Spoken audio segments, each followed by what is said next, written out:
Hey, welcome back to the Amplified Podcast. My name is Jac Carnett. I am your host, and today we are continuing through Exodus. And so if you followed with us along and you watched all of season 1, I'm so glad that you've hung around this long.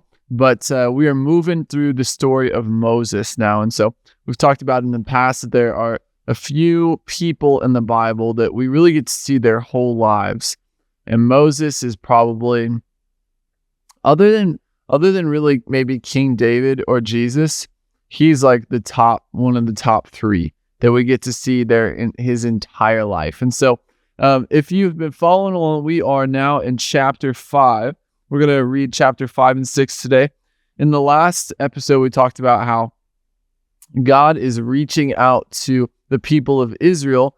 They've now descended. Remember, we talked about where they really started off well in Egypt, but over 400 years, it became kind of a downward slide into where they are now, which is in chattel slavery, just real horrible stuff, forced labor, heavy burdens, chains, whips, they're stealing away their children, the whole 9 yards. And so God is hearing their cries and he's ready, and he's always ready, but now it's time to fulfill his promise that he would come down and he would release them from slavery, and they would go and worship in the land that he has set aside for them. And so God is telling this to Moses, and Moses goes back and forth with him over and over, and he just says, I can't do it. Or really, he says, I can't do it, because he's got a stutter and he can't do anything, right? He's complaining with God, and God actually gets upset with him at one point. I don't even know if we get to see the entire conversation. It could have been even longer, where eventually it says that God's anger burned against Moses. And God's like, I made your mouth. If I want it to say the words I want it to say, it'll say the words I want it to say. And Moses has the gall to then go, I still don't think you got the right guy. Why don't you talk to somebody else? And at that moment, God says, I've already sent your brother Aaron. He's on his way to you now.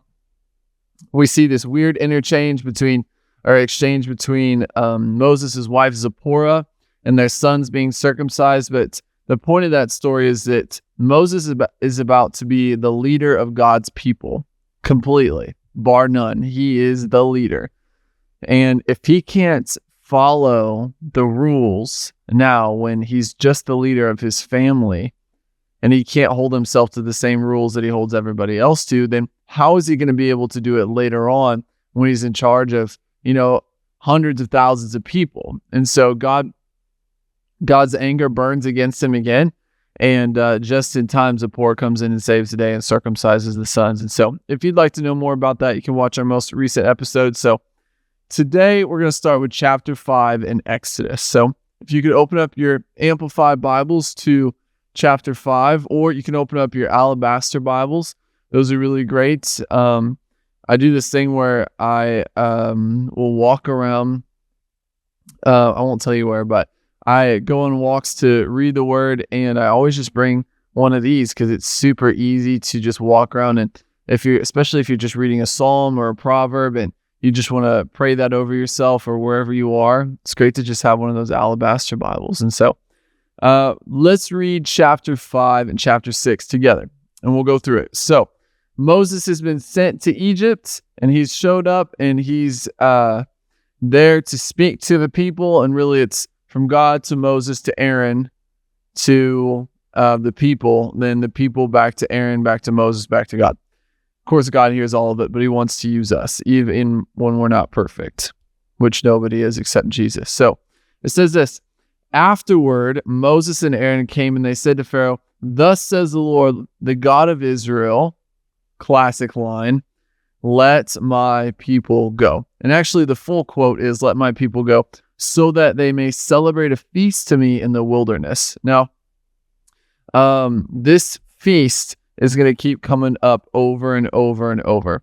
Of course, God is setting them free so that they can actually live in the promised land, but God is trying to show that not only is he not going to let us go and live in Israel, he's not even going to let us go and have a feast. Of course, God can have a different reason for doing this, but God's showing that even if I ask for something minuscule, a few days, a week off, just time to celebrate and worship our God, Pharaoh's not going to do it. And so he's showing how stubborn and short-sighted Pharaoh is in this case. But Pharaoh said this, "Who is the Lord that I should obey his voice to let Israel go? I do not know the Lord, nor will I let Israel go." Now remember, they're not saying the word "the Lord." They're actually saying the word, they're saying Yahweh, which the Jews would not say out loud today. Christians would, because, we don't put offense around the word the way they do. But because we don't want the name of the Lord to be taken in vain, when they were transcribing the Bible, and I believe it was for the King James Version first, they actually transcribed Yahweh. They just wrote the Lord, so that there's no risk of us ever using God's name in vain. But I think if you're saying God's name in the way you're meant to, I think it's powerful. And so I have no problem with us saying Yahweh as long as we're using it in the right way. And so it's as if Pharaoh said, "Who is Yahweh? Who is I am? And why should I care?" And you have to think they're coming from, a polytheistic, just meaning many gods, a society with many gods. And so it's kind of like, yeah, I worship Ra. He worships Amenhotep. He worships Anu. Like, who's Yahweh? Well, why would we care about Yahweh? And so Pharaoh's about to find out in true fashion. Then they said, "The God of the Hebrews has met with us. Please let us go on a 3 days journey into the wilderness and sacrifice to the Lord our God, so that he does not discipline us with pestilence or with the sword." And so this could have been part of maybe a longer conversation that Moses had with the Lord, but I don't know if that's the case. I think it's possible that maybe Moses is just trying to give a little bit of teeth to the reason why it's necessary for them to go right now, because the people in Egypt, and I'm not saying this is a lie either. I don't think this is a lie. The people in Egypt surely would have understood the idea of, if we don't go do this, our God is going to come down with anger and do this. And so if we don't bring the proper sacrifice to, the God Ra, then Ra is going to come down and he's going to burn all our crops, and it's going to be a really, really hot summer or whatever. So Moses is maybe trying to, bridge the gap in ideas, but either way, he told them we need to go. But the king of Egypt said to Moses and Aaron, "Why do you take the people away from their work? Get back to your burdens." Of course, I'm sure Pharaoh has all kinds of crazy asks of him every day. So he's like, of course, we're not going to give the entire slave labor force of the most profitable city in the world a week off. You guys are slaves. You do what we tell you. If I want to kill you, I can. So he's like, no, get back to your burdens. Pharaoh said, "Look, the people of the land are now many, and you would have them stop their work." You have to understand that the slave labor was really the kind of the wheels on the carts. If there's no slaves, Egypt is going to suffer greatly. And maybe that was also the point, that, Egypt was this wicked, wicked city that maybe didn't deserve to prosper in the way it did. So you can get into that and think about that if you'd like to. But it says this: "That very same day, Pharaoh gave orders to the Egyptian taskmasters in charge of the people and their Hebrew foremen, saying," verse 7, "You will no longer give the people straw to make brick as before. Let them go and gather straw for themselves. But the number of bricks which they were making before, you shall still require of them. You are not to reduce it in the least, for they are idle and lazy. That is why they cry, 'Let us go and sacrifice to our God.'" So Pharaoh did not take this request from the Lord very well at all. He did not like the idea of the Hebrews wanting to leave. He did not like this idea at all. And so it's kind of like God is showing how, Pharaoh is so unreasonable that not only is he not going to want them to go, he won't even give them a week off. And if we ask for a week off, he's actually going to make things worse. And so when they would build bricks, you would have needed clay, you would have needed water, and you would have needed straw, kind of the way we use rebar in concrete today. It helps hold it together. It strengthens it. Keeps it from being so brittle. And then, of course, you would cook it either in a kiln, or sometimes they just cook it in the sun. Sometimes that works. But that is one of the main things that you need. And it's like being told, hey, you need to still produce the same amount of cars today, except we're not going to give you any of the pieces. You have to run over to the other side of the factory all day long, back and forth, to go get all the stuff. And so this is not a good situation. Pharaoh's made it much worse for them. Sorry, my dog is looking for something, I think.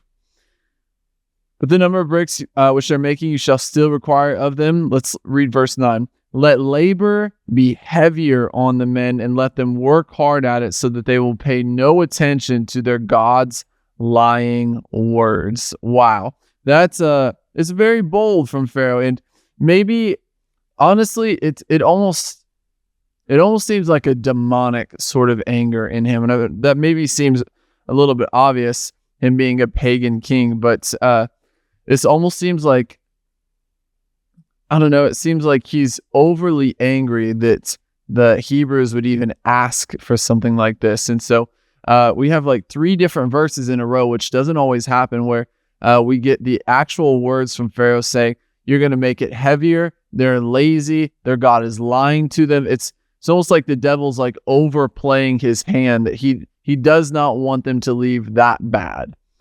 Then the Egyptian taskmasters in charge of the people and their Hebrew foremen went out and said to the people, thus says Pharaoh, I will not give you any straw. Go get straw for yourselves wherever you can find it, but your work will not be reduced in the least. So you still have to produce the same amount of bricks.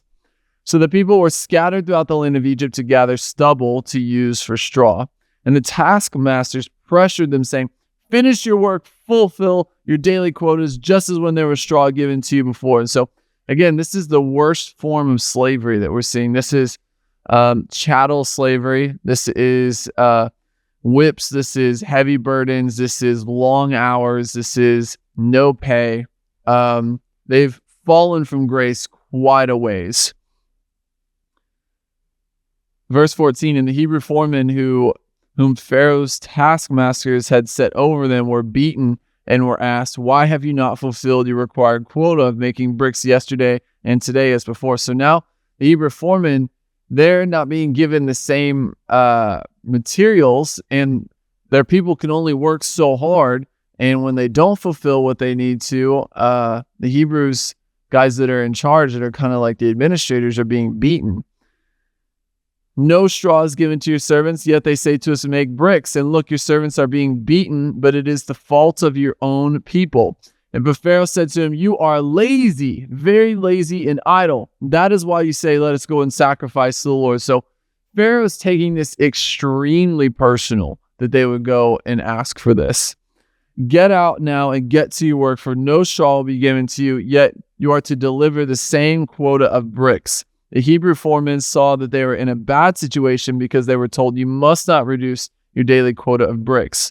When they left Pharaoh's presence, the foremen met Moses and Aaron, who were waiting for them. The foreman said to them, may the Lord look upon you and judge you, because you have made us odious, something hated in the sight of Pharaoh and his servants, and you have put us a sword in their hand to kill us. And so it's kind of like them looking at them and saying, listen, I don't know where I was going with that, but they don't like Moses and Aaron. And honestly, that kind of becomes a big theme for the rest of Moses' life. The burden of leadership is quite heavy on Moses. And so, again, God's telling Moses to say these things. So it's important when, how do I put this? So if this had been Moses' idea to go in and set the people free and maybe use God's name in the process, then Moses would have reason to, fret and maybe have reason to be disturbed and be angry and, be upset that the people are so angry with him now. But because God sent him, he's able to turn and look at the Lord and say, Lord, listen, I'm doing what you told me to say. This is what the people are saying. I need you to take care of it. And so that goes for our lives. It's if you're trying to make things happen for yourself, if things go wrong, you have no one but to blame yourself. But if God tells you to do something, you can go back to the Lord and say, listen, I feel like you've called me to do this thing. This is what you've asked me to do. This is the response I'm getting. I need you to bridge the gap between. I need you to make it happen. Because if God's called for something, God's going to pay for something. If God's asked you to do something, he's going to make a way for it to happen. And of course, God has this whole plan that he's going to bring to Moses. But right now, Moses is taking a lot of the heat. Moses turned again to the Lord and said, "Oh Lord, why have you brought harm and oppression to this people? Why did you ever send me? I cannot understand your purpose." So this is really heavy on Moses. He's going through it. Ever since I came to Pharaoh to speak in your name, he has harmed and oppressed this people. You have done nothing at all to rescue your people. Now, I think that's maybe where Moses went over the line a little bit, to look at God and say, you have done nothing up there in heaven to help us. When in reality, it's God who has allowed them to multiply. It's God who has kept them alive. It is God who has now sent Moses. It's God who's given him these signs. We could call this an emotional outburst, but it still really didn't make it right to say that to the Lord, in my opinion. But God is gracious. He's very gracious. So the people are mad. Pharaoh's mad at the people. People are mad at Moses. Moses is mad at God. And now I think it's going to reverse order, and it's going to go back from God to Moses, to the people, then to Pharaoh. Then the Lord said to Moses, "Now you shall see what I will do to Pharaoh, for under compulsion he will not only let them go, but under compulsion he will drive them out of this land." So it's kind of like God saying, I wanted you to have a front row seat to see how absolutely wicked Pharaoh is and how bad things are. This is how wicked he is. This is how much you need me. This is how much my people need me. And he's saying, by the end of this, not only are they going to let you go, but he's actually going to shoot you out. And if I remember correctly, the Hebrew language here is like, not that cannons were invented yet, but like being shot out of a cannon. You're going to be forcefully pushed out of Egypt. It's like right now they're upset at you and they've told you you're never going to leave. But by the end, not only are they going to let you go, they're going to be the ones pushing you away. Hello, Susie. Hello, Susie. Then God spoke further to Moses and said to him, "I am the Lord." That's the way God always seals anything, by saying his name. I am Yahweh. I appeared to Abraham, to Isaac, to Jacob as God Almighty, El Shaddai, but by my name, Lord, Yahweh, I did not make myself known to them in acts of great miracles. I also established my covenant with them to give them the land of Canaan, the land in which they lived as strangers and temporary residents and foreigners. Also, I have heard the groanings of the sons of Israel, whom the Egyptians have enslaved, and I have faithfully remembered my covenant with Abraham, Isaac, and Jacob. Therefore, say to the children of Israel, I am the Lord, and I will bring you out from under the burdens of the Egyptians. I will free you from their bondage. I will redeem and rescue you with an outstretched, vigorous, powerful arm, with great acts of judgment against Egypt. Then I will take you for my people, and I will be your God, and you shall know that I am the Lord your God, whom redeemed you and brought you out from under the burdens of the Egyptians. So there's a little bit more that God says, but God is seriously answering Moses, saying, listen, it's kind of like Jesus saying, before Abraham was, I am. I've always been here. You can accuse me of whatever you want, but I have always been around. I am the originator of all of this. I'm the reason why you're alive, dude. I'm the reason why all of this is going to work out, and here's how it's going to work out. So God answers Moses quite strongly. And it says this, I will bring you to the land which I swore to give to Abraham, to Isaac, and Jacob. I will give it to you as a possession. I am the Lord, and you have the promise of my changeless omnipotence and faithfulness. You have the word of my all-powerful name.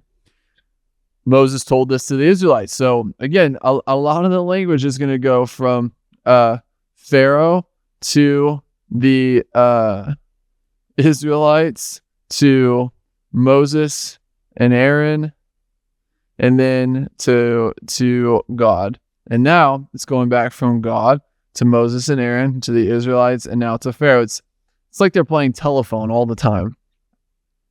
Moses told this to the Israelites, but they did not listen to them because of their impatience and despondency and because of their forced labor. So some of that can be excused. If you are working 16-hour days in the heat of Egypt for no pay. I'm just thinking about the scenes from the Prince of Egypt with just loincloths on, basically, with under whips and chains and anger and oppression and under threat of death. Yeah, you might be pretty upset, even if you heard this from Moses. The Lord spoke to Moses, saying, "Go tell Pharaoh, king of Egypt, let the children of Israel go out of this land." But Moses said to the Lord, "Look, my own people, the Israelites, have not listened to me. How then will Pharaoh listen to me, for I'm unskilled and inept in speech?" So again, he's giving excuses to the Lord, but he's making a decent argument to say, listen, if I can't even get my own people to answer me, how am I going to get their boss, Pharaoh, to hear me well? It's a decent claim to make, I guess. It's a decent claim to make. CC, you're on something today, dude. Then the Lord said to Moses and Aaron and gave them command concerning the Israelites and Pharaoh and the king of Egypt to bring the Israelites out of the land of Egypt. So God's plan never changes. It never becomes, okay, well, I'm having a little bit of problems with Pharaoh, so I guess the switch is now going to be, we're just going to establish our own sect and religion inside Egypt. No. I will deliver you out of Egypt. The plan has not changed regardless of how bad things look. So again, that's a message to us that if God gives you a word that he's going to do something great with you, regardless of how difficult and how bad things get, God's word will come to pass. It does require our obedience, though. The heads of Israel, these are the heads and the fathers of the households. So again, we still 12 tribes went into Egypt a couple hundred years ago. 12 tribes still exist. Obviously now the fathers of those tribes are gone, but their sons and their daughters and granddaughters and their family line exists still. So it says this: these are the heads of the fathers' households, the sons of Reuben, Israel, or Jacob's firstborn, Hanach, Palu, Hezron, Carmi. These are the families of Reuben. The sons of Simeon, Jemuel, Jamin, Ohad, Yakin, Zohar, Shaul. These are the sons of a Kenite woman. These are the families of Simeon. These are the names of the sons of Levi according to their births: Gershon, Kohath, and Merari. And Levi lived 137 years. Levi was an old dude when he passed away. And really those three sons, let's go ahead and write those boys down. Those are going to become more important as we get into Leviticus. And we see Levi is given charge over the temple of the Lord. So the Levites don't have any land ownership within Israel later on. All of their ownership is bound up in the temple. God says, I will be your portion. I will be your inheritance. Levi has three main sons. We have Gershon, we have Kohath, and we have Merari. All really cool names. And those three sons will have different purposes in taking care of the temple. So obviously those sons specifically have died, but their ancestors going forward in time are still alive. Levi lived 137 years. The sons of Gershon were Libni and Shimei by their families. The sons of Kohath were Amram, Moses' father, Izhar, Hebron, and Uzziel. And Kohath lived 133 years. So it seems like Moses is from the tribe of Levi, which makes sense because it's Moses that's going to be handed down the law. It's Moses that's going to be handed down all of the traditions for the temple. It's Moses who's going to be the one in the place where he is speaking directly to God. So it makes sense that a Levites would be the ones who speak and really deal with the Lord day to day. So again, it says Amram is Moses' father. This could mean this is Moses's. This is his line. It also could mean that maybe this is Moses' actual father, that they weren't in Egypt that long. Again, we discussed it a few episodes ago. We don't really know exactly the number of years they were in Egypt at all. It's all up to interpretation, but suffice it to say, Moses is a Levite. The sons of Merari were Mali and Mushi. These are the families of Levi according to their generations. Amram married his father's sister Jochebed. She gave birth to Aaron and Moses, and Amram lived 137 years. So, again, Kohath has many sons. It could have been that their sons had sons that eventually gave birth to Amram, who is then Moses' father. And actually, I think Amram married his father's sister, Jochebed. She gave birth to Aaron and Moses. So, I think I said a few episodes ago that we don't know anything else about Moses' parents. We do actually know their names, but really they're not a part of the story at all. It's just two normal Levites that had a child that ended up being the liberator of Egypt.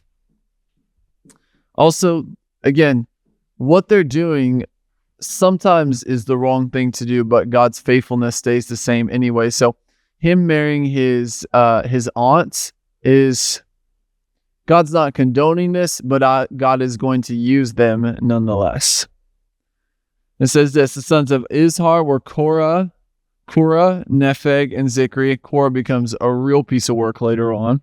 The sons of Uzziel were Mishael, Elzaphan, and Sithri. Aaron married Elsheba, the daughter of Aminadab and the sister of Nashon. She gave birth to Nadab, Abihu, Eleazar, and Ithamar. The sons of Korah were Asir, Elkanah, and Abiasaph. These are the extended families of the Korahites. Korahites, again, become a real piece of work later on. If you watch right now, there's a thing coming out on YouTube. It's kind of like if you took the story of Moses and turned it into an episode of The Office. It's filmed in the same type of way, but of course they're out in the desert and stuff. Every time Korah comes up, it says the self-proclaimed leader of Israel. And that's going to be funnier later on when we see what happens to Korah. So Eleazar, Aaron's son, married one of the daughters of Putiel, and she gave birth to Phinehas. These are the heads of the father's household of the Levites by their families. These are the same Aaron and Moses to whom the Lord said, bring the children of Israel out of the land of Egypt by their armies. So again, there could have been a lot of little boys named Moses, just like there were a lot of little boys named Jesus back in the day. But the Bible's making specific mention to let you know this is the Moses and Aaron that you think it is. They were the ones who spoke to Pharaoh, king of Egypt, about bringing the Israelites out of Egypt. These are the same Moses and Aaron. Now, it happened on the day when the Lord spoke to Moses in the land of Egypt that he said, I am the Lord. Tell Pharaoh, king of Egypt, everything that I say to you. But Moses said before the Lord, look, I am unskilled and inept in speech. How then will Pharaoh listen to me and pay attention to what I say? Moses seems to have a real confidence issue at this point in his life. We don't really see that confidence problem later on, but at this point, Moses seems to have a real issue with speaking in front of people, or maybe even being used by the Lord at all. And so time and time again, the God who has shown him miracles, the God who has shown him how to do all these things, the one who is using him and has handpicked him, he keeps talking back to God. And God is as much fire and wrath and power as he is a father. So I think God speaks to Moses as a father, and living for half of your life out in the desert in shame and in fear, really, they would track you down and bring you in and hang you for your crimes. It has an effect on a man. And we see Moses is still struggling with that many years later. And so, but what we can learn is that when God tells us that he's going to accomplish something, God's going to accomplish it. God doesn't hold back from his promise.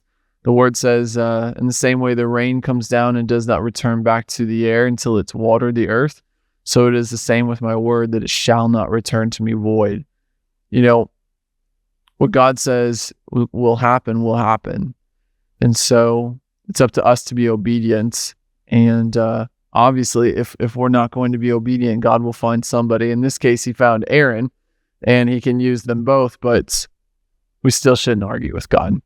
So that's the end of chapters 5 and 6, a little bit shorter today. The next few episodes are going to get really, really good. We're going to be getting into the plagues of Egypt. We're going to see how these are as much a judgment on the gods of Egypt as they are on Egypt itself, and a liberation for the Israelites. God's playing chess while the rest of them are just playing checkers. And so God's doing some amazing things in the next few episodes, and we'd love to have you with us. But until then, we're glad to have you today. Again, this has been the Amplified Podcast.